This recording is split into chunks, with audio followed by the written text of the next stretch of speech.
దేవా, నీ కృప చొప్పున నన్ను కరుణింపుము. నీ వాత్సల్య బాహుల్యము చొప్పున నా అతిక్రమము తుడిచివేయము.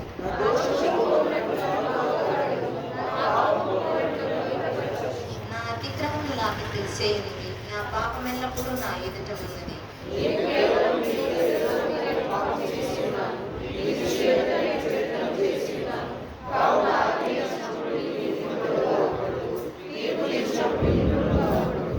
నేను పాపంలో పుట్టినవాడును, పాపంలోనే నా తల్లి నన్ను గర్భము ధరించెను.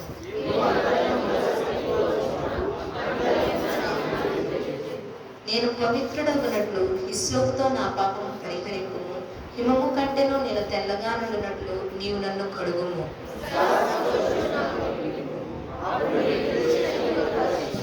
నా పాపములకు విముఖుడవు కమ్ము, నా దోషములన్నింటినీ తుడిచివేయుము.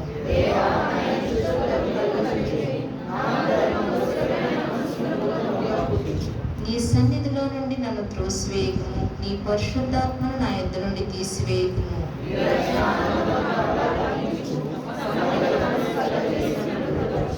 అప్పుడు అతిక్రమం చేయవారికి నీ త్రోవలను బోధించెదను, పాపులను నీ తట్టు తిరుగుదురు.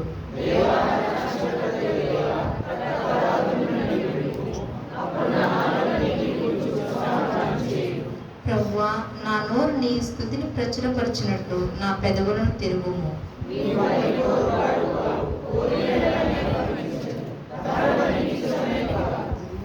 విరిగిన మనసే దేవునికి ఇష్టమైన బలులు.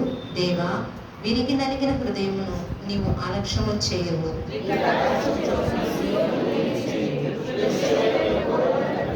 చివరి వాక్యం అందరం కలిసి చదువుకుందామండి. అప్పుడు నీతియుక్తములైన బలులను, దహన బలులను, సర్వాంగ హోమములను నీకు అంగీకృతములను. అప్పుడు జనులు నీ బలిపీఠం మీద కోడలు అర్పించెదరు. ఈ పరిశుద్ధ వాక్యం దేవుడు మన వేడుకలో ఆశీర్వదించును.